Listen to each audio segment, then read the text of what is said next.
Moving to the characteristics of atmosphere into more details, we will begin to look at some of our equations now. This is the simplest one. We'll start with these, and in several chapters later we'll come to the equations of motion. So let's start with the concept of temperature, density, and pressure. Right? Atmosphere has air, which is obviously very compressible, which means pressure can reduce its volume, and if you remove the pressure, the volume can increase. Correspondingly, temperature and density can also change, right? So what is temperature? It's measured by the principle of what is called LTE, local thermodynamic equilibrium. So unless you are in a very rarefied air in a normal condition, you have molecules that are moving in every direction and have an equal probability of colliding with another air molecule in every direction. It's called isotropic. But nonetheless, when you put a thermometer to measure temperature, essentially you are measuring average kinetic energy of the molecules, and that depends on this concept of local thermodynamic equilibrium. So jumping right into it then, dry air is related by this rule that Boyle was the first one to discover.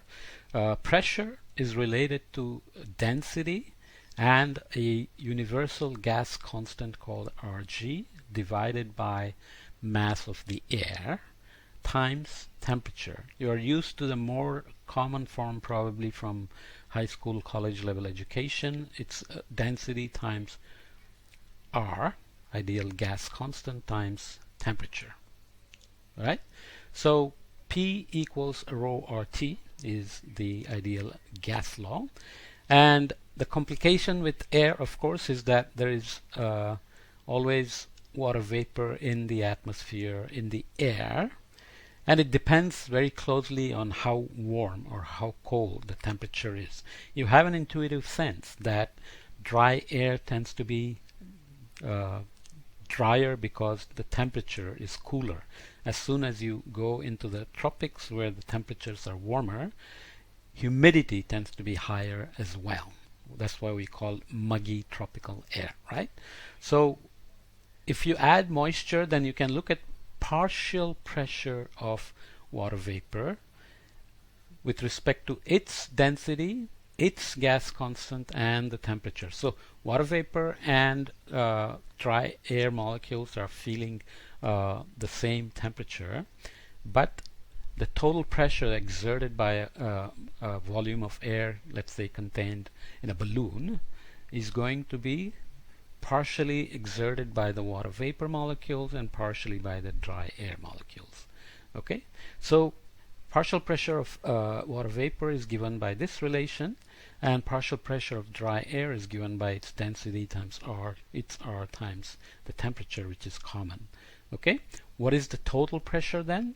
The Boyle's law would tell you, or Dalton's law of partial pressure would then tell you that total pressure is just equal to the partial pressure of dry air plus the partial pressure of water vapor in the air.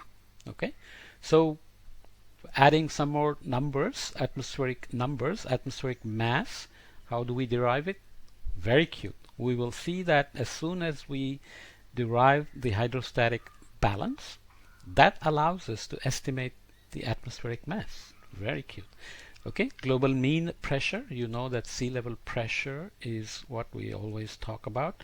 It's 1013 hectopascals, also equals millibars, but hectopascal is the more standard unit to be used, even though people keep using millibars, especially weather forecast people. Global mean sea surface temperature is 288 K. Why?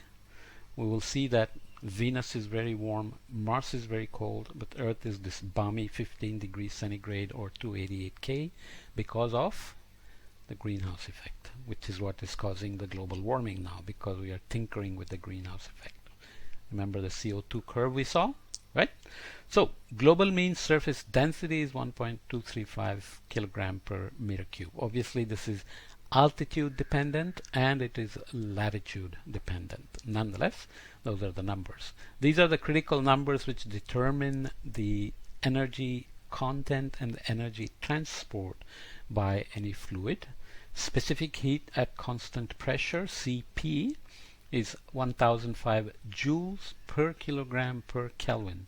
So it's how much heat it can take up. So we will see that the ocean water has much higher specific heat. So because air is highly compressible, you can also talk about specific heat at constant volume. Remember the ideal gas relation we saw. CV is 718 joules per kilogram per Kelvin. The ratio of gamma of Cp to Cv is 1.40. Density we mentioned, viscosity, kinematic viscosity, thermal conductivity. I think in the ocean course you probably learned, or somewhere you already have learned, that thermal conductivity is not a very big contributor to heat balance in the ocean and the atmosphere.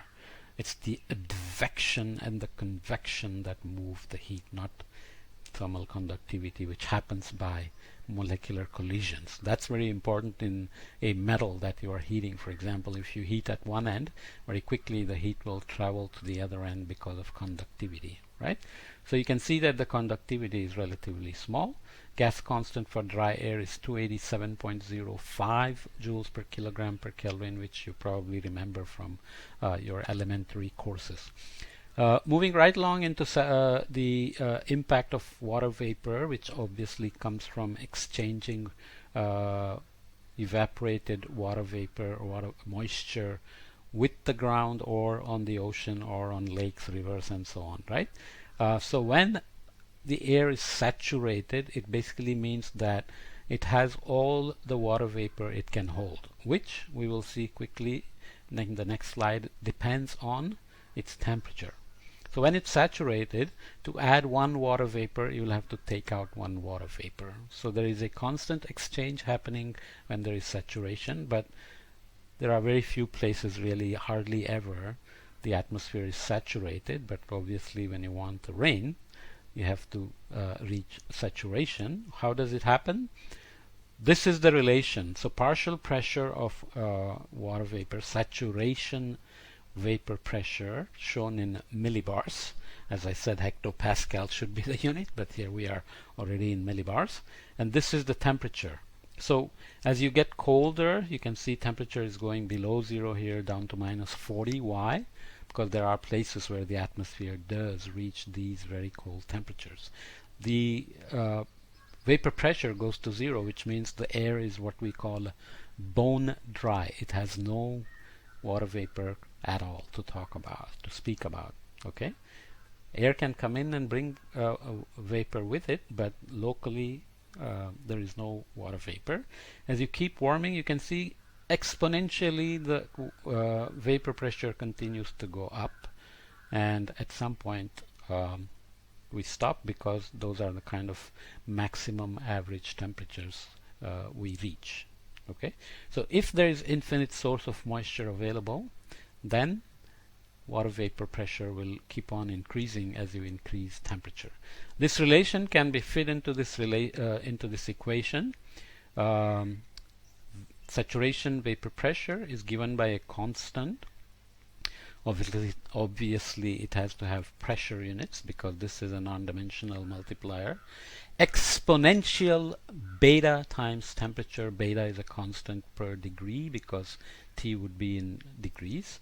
So the saturation vapor pressure changes exponentially with temperature. This is what provides a massive non-linearity to atmospheric motion, equations of motion. The thermodynamics of water vapor makes for very complicated equations of motion. Okay, that's what produces clouds, rains, etc. And as you know, when evaporation happens, energy is being taken from the ocean or the soil moisture or the lakes, and when it condenses in the atmosphere, it's releasing that energy. This is critical, right?